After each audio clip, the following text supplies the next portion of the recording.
যাদের ব্রেইন আছে তারা বুঝবে, আর যাদের ব্রেইন নাই এই কথাগুলো তারা বুঝবে না।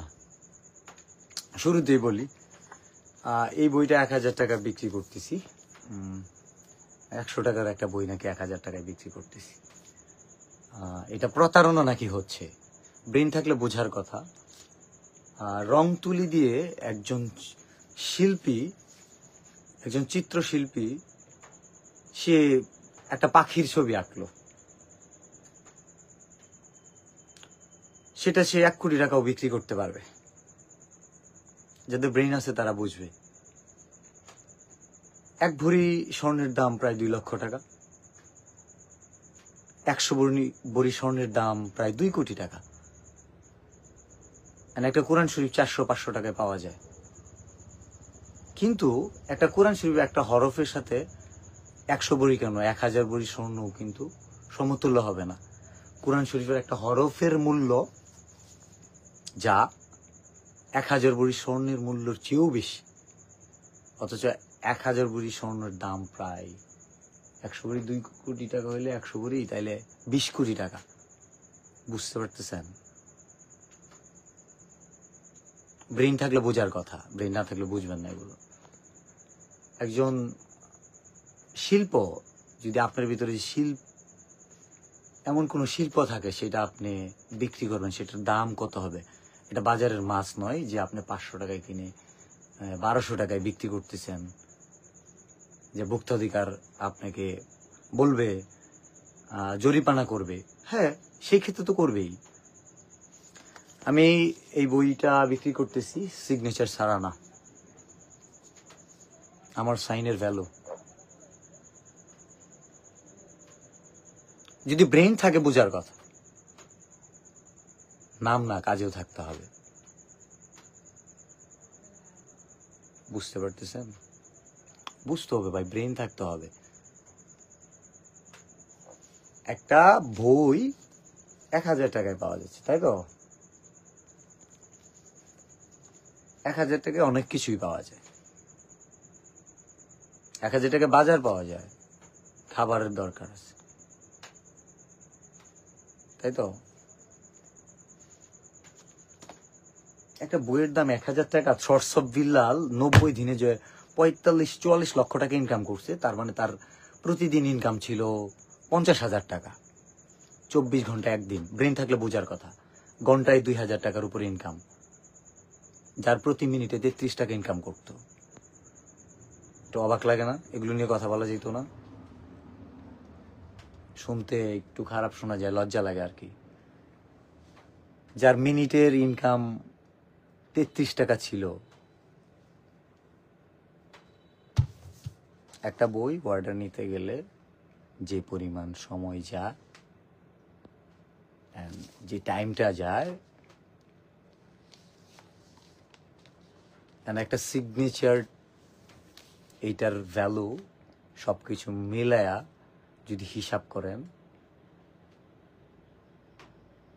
আমাকে নিয়ে যারা পড়ে আছেন, আমি কি করতেছি, সৌভাগ্যবশত ফেসবুক থেকে পেমেন্টটা আপনারা দিতেন না।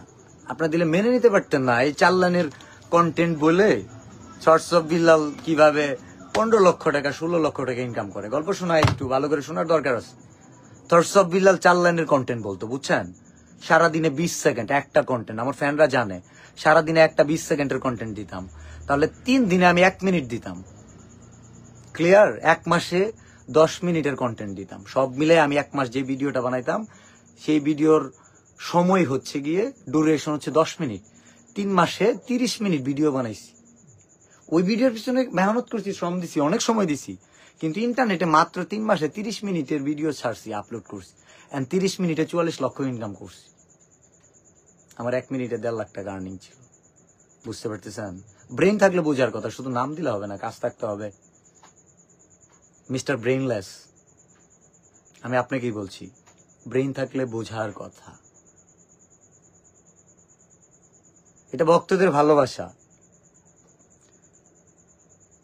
এটা ভক্তদের ভালোবাসা, এটা মানুষের ভালোবাসা। আমার কাছ থেকে 1000 দিয়ে নিচ্ছে, লিখে ফেলেন আপনি।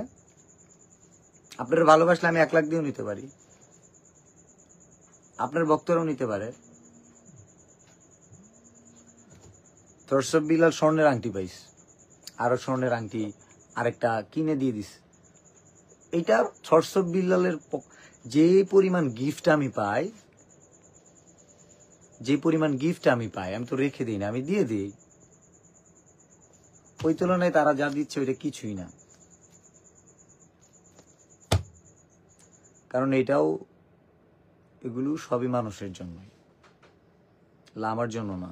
যে ঘুমাইতেছি না, জলে ব্যবসাপাতি কম চলে, অনেকেরই লেগে যাচ্ছে। থরসব বিলাল আসলে কি একটা অবস্থা, কন্টেন্ট বানাইতো, ওই জায়গায় অনুপ্রেরণা হইয়া মার্কেটটা একটা হিবিজিবি হয়ে গেছে। থরসব বিলালের কারণে কন্টেন্ট বানায় খুব একটা ভালো জায়গা করা যাচ্ছে না। আবার এখন থরসব বিলাল একটা ওয়েবসাইট খুলছে, thorsofbilalbrand.com, কি 100 টাকার বই 1000 টাকা বিক্রি করে ফেলতেছে। আর 500 টাকা কেজি গরু মাংস 600 টাকা কিনা আমরা বিক্রি করতে পারতেছি না, খাচ্ছে না। জলে কেন ভাই? অনেকেই তো ব্যবসা করে। 250 টাকা দিয়ে যে জায়গায় গরুর মাংস পাওয়া যায়, থরসব বিলাল 300 টাকা দিয়ে চা বিক্রি করে আসছে। এখন আমি যদি কই 5 স্টার হোটেল ওগুলো 600 টাকা, আমার এখানে ওগুলো 100 টাকা, বেটা তুই 5 স্টার হোটেলে ব্যাস, 5 স্টার একটা হোটেল দিলে 2 থেকে 300 কোটি টাকা লাগে। দে ভাই, 5 স্টার হোটেলে দে, 400-500 স্টাফ কাজ করবে। তারপরে প্লেন রাইস মানে সাদা ভাত, 1 প্লেট ভাত 300 টাকা, জাস্ট ভাত। আর বাকিগুলো বললাম না। 5 স্টার হোটেলে বুফে 3000, 4000, 5000, 7000 টাকা। টিবোন স্টেক, বিফ স্টেক, এরকম অনেক এক্সপেন্সিভ জিনিস, যেগুলো 100-200 গ্রাম গরুর মাংস দাম 3000, 3500 টাকা। কারণ ওই জায়গাটা এনভায়রনমেন্ট ক্রিয়েট করস। 1 লিটার পানি 1000 টাকা, হাফ লিটার ইভিয়ান পানি 405 টাকা। ভাই আমার চোখে দেখে আসছি তো। সাকসেসফুল মানুষ, এই যে শিল্পপতি কোটি টাকা প্রতি, যারা ঘন্টায় কামাইতেছে কোটি টাকা, তাদের আর আমাদের মধ্যে পার্থক্য। আমরা মানুষের পিছিয়ে পড়ে থাকি, তো লাইগা থাকি সারাদিন, মাথায় ওইটাই ঘুরে। যেটা কেমনে সম্ভব এটা তো মাথায় ধরে না।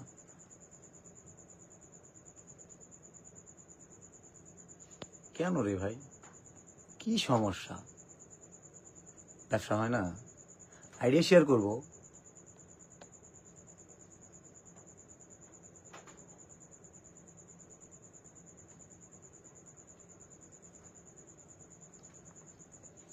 আমি বলছি তোরে বই কিনতে হবে ভাইয়া, আমি কাউকে বলছি বইটা কিনতে হবে। এটা কি বিসিএস চান্স পাবে? এটা কি মেডিকেলে চান্স পাবে? এটা কি পাঠ্য বই? এটা না কিনলে পরীক্ষার প্রশ্ন কমন পড়বে না? এই 4 লাইনের কন্টেন্ট দিয়া কামাইছি 45 লক্ষ টাকা। আমি কি বলতেছি যে তোমরা 45 লক্ষ ইনকাম করতে পারবা?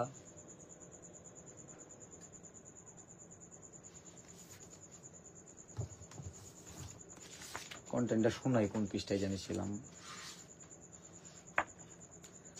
কিছুটা সফল হলে হিংসুকেরা যদি অহংকারী বলে, বিষয়টা তুমি সহজভাবে নিও।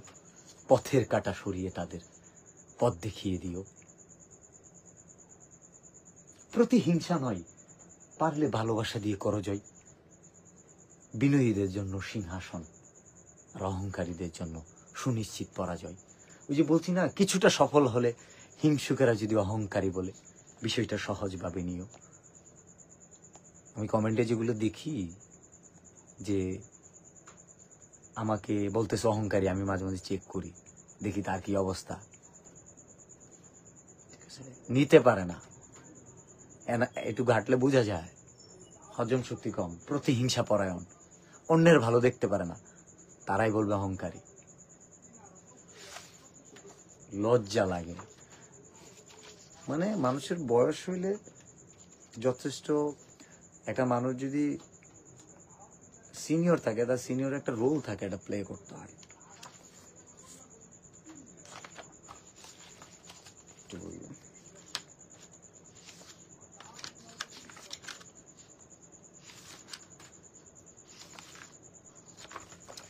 কন্টেন্ট শোনাবো, যাবা না কোথাও?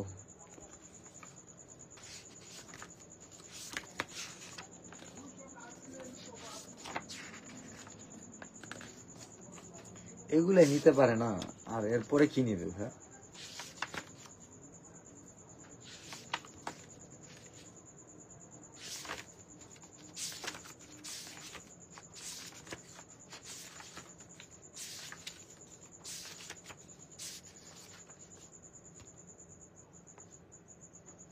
সাধারণ এই আমিটা হীরার চেয়ে দামি, আমার মায়ের রত্নটাকেও সস্তা ভেবেছে তুমি। কথা দিয়ে গুনিয়েছ অপেক্ষার প্রহর, বুঝতে পারছো? অন্য কারো ভাগ্যে লেখা তোমার দেনমোহর। 1 টাকার দেনমোহর হয়, আবার 1 কোটি টাকার দেনমোহর হয়, 100 টাকার বইও হয়। এই ছাগল, 12,000 টাকা বেতনে চাকরি করা ছেলেটা যখন মাসে 15 লক্ষ টাকা ইনকাম করে, ওইটা বেশি হয়ে গেছে মনে হয় না? যখন তার আর্নিং এর রেমিটেন্সই আসে 40-45,000 টাকা, যেই রেমিটেন্স, যার মাসিক ইনকামের রেমিটেন্সই 40-50,000 টাকা ব্যাংকে জমা হয়, এদেশে এই দেশে পায়, এই দেশে আসে রেমিটেন্স। 12,000 টাকা বেতনে চাকরি করা ছেলেটা যখন মাসে 16 লক্ষ টাকা ইনকাম করে, ওইটা বেশি মনে হয়? ওইটা বেশি মনে হয় না? 100 টাকার বই 1,000 টাকা, এটা বেশি মনে হয়?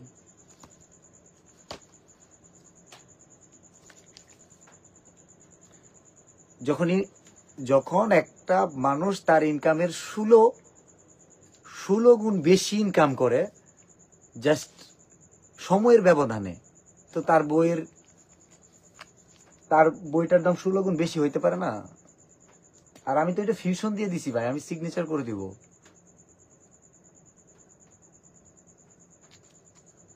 অনেকে কামলা দিচ্ছে যাদেরকে অ্যাকচুয়ালি ম্যাচিউরড মনে করতাম। পোলাপান বাচ্চারা দিতেছি, ম্যাচিউরড পোলাপান, এটা হিসাব আলাদা। যাদের ম্যাচিউরড মনে করতাম তারাও যে পিছনে কামলা দিতেছে, আমার ফ্রি মার্কেটিং করে দিচ্ছে, এই বই নিয়ে প্রতারণা করতেছে, এই বই দেখায় 1,000 টাকা মানুষ নিয়ে নিচ্ছে। এইসব প্রতারক নিয়ে তো কথা বলতে দেখলাম না। সোর্স অফ বিল্লাল 6 লক্ষ টাকা যখন লাগলো বগুড়ায়, বললাম কেউ না দিলে আমি দিয়ে দিব। কই, ওই দিন তো থটস অফ বিলালের এই কাজটাকে হাইলাইট করলো না, যে থটস অফ বিলালের দেখেন তার মন মানসিকতা কেমন, তার উদারতা কেমন। শেরপুরের বন্যায় 2,04,000 টাকা আমি দিলাম, কই বললা না তো। আমাদের এই কক্সবাজারের এক প্রবাসীকে 3 লক্ষ টাকা দিয়ে আসলাম, কই বললা না তো। 1,000 টাকার বই বিক্রি করতেছি, লাগে না? ব্যবসা ভালো চলে না। যাদের ব্যবসা খারাপ চলতেছে তারা আমার পিছনে কামলা দিতেছে। Thank you for so much.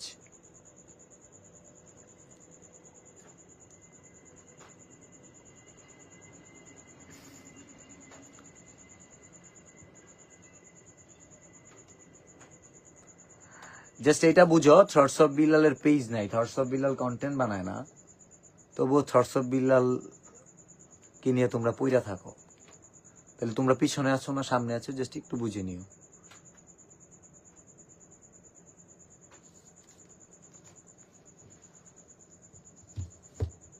আমি একটা সুন্দর জিনিস দেখাবো। আমার বাড়ির সামনে যে লিচু গাছ আছে না, লিচু গাছের পাতা আছে না, বেচবো, কিনবে মানুষ। এটা আমার ফ্যান বেস, এটা আমার অর্জন, আমি এটা করছি। কেন জানে বিলাল ভাই, যে লিচু গাছের পাতা বেচছে, যদি টাকা কামাবো না, এগুলো মানুষকে দিয়ে দিব, এটা বাসা করবে না,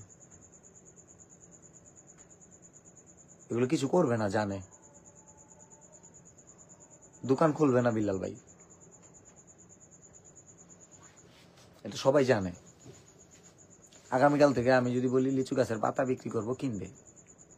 এটা আমার ফ্যান বেজের পাওয়ার, কিছু করার নাই, এটাই আমার অহংকার। তোমার মনে হয় অহংকার? থটস অফ বিলাল তার সিলভার বাটন দিয়ে দিছে, কই বলছিলা? হ্যাঁ, একজন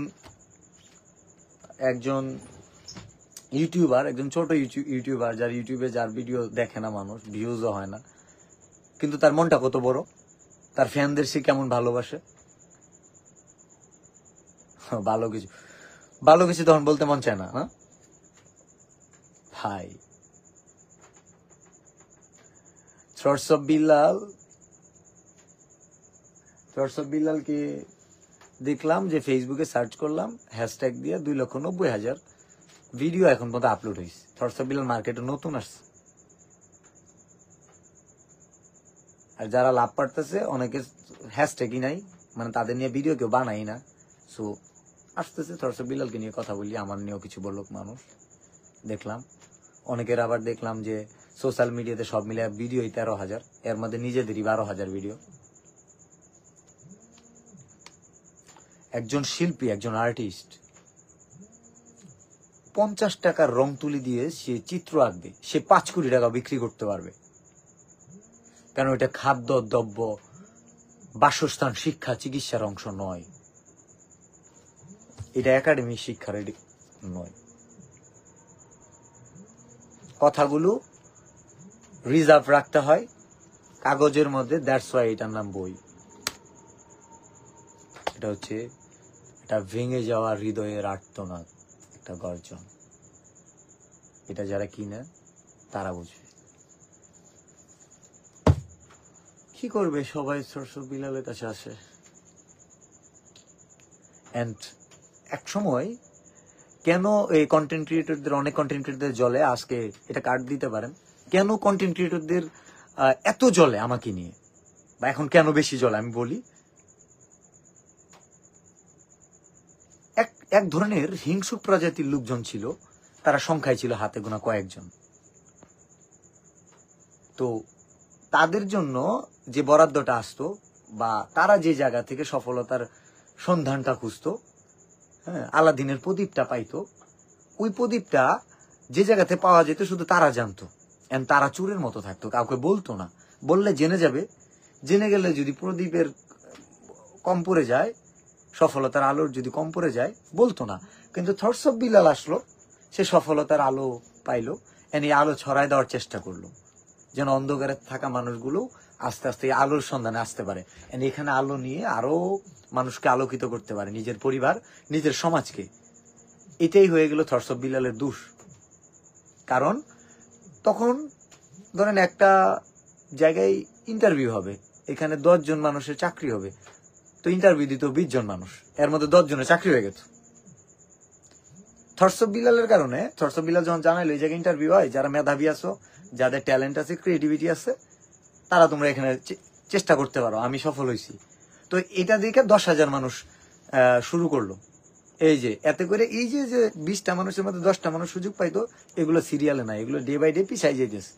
1000 র্যাঙ্কিং এও নাই, 5000 র্যাঙ্কিং এও নাই, আস্তে আস্তে এগুলো ফুরাই যেতেছে, কারণ ক্রিয়েটিভিটি নাই, মনটা ছোট ছিল, সফলতার আলো কাউকে দেখতে দিত না, নিজেরা চোরের মতো লুকায় লুকাই করতো, আর নাম দিত যে হ্যাঁ আমরাও টাকা কামাই, মানুষকে বলি না। এই যে এখান থেকে শুরু হয়ে গেল থটস অফ বিলালের সাথে পুরো কন্টেন্ট ক্রিয়েশনের শত্রুতা। এর আগ পর্যন্ত থটস অফ বিলাল খুব ভালো মানুষই ছিল, তাদের কাছে মনে হইতো সফলতার আলোই যদি রাঙাতে পারি নিজেকে, দুঃসময়ে দেখে নিব পাশে রেখেছিল কে। সফলতার আলোই, এই আলোটা আমি ছড়াই দিছি। আমি স্বার্থপর মোমবাতি না, আমি ওই কন্টেন্ট ক্রিয়েটর না যে নিজে একা কামাই নিব হাজার, মানে শত শত লক্ষ লক্ষ টাকা, কোটি কোটি টাকা সোশ্যাল মিডিয়াতে কামাই নিব, দেন গাড়ি কিনবো, বাড়ি কিনবো, আর যাদেরকে নিয়ে, যাদের দিয়া আমি কন্টেন্ট বানাবো তাদের জন্য কিছুই করবো না, তারা খালি আমার ভিডিও দেখবে আর আমি খালি ইনকাম করবো। এত ছোট মন মানসিকতা নিয়ে কন্টেন্ট ক্রিয়েটর হওয়া যায় সফল, ইতিহাস গড়া যায় না।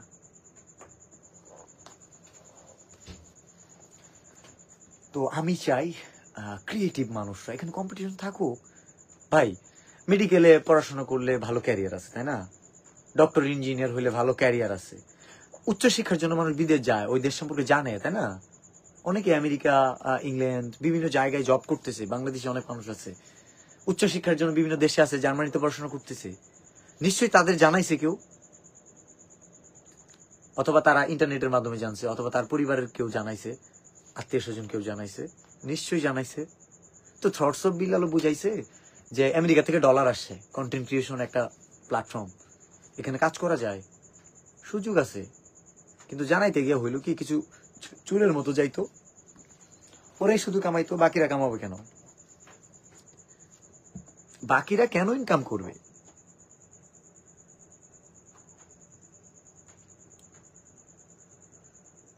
এখানে অনেক ভালো ক্যারিয়ার আছে, বিলিভ ইট।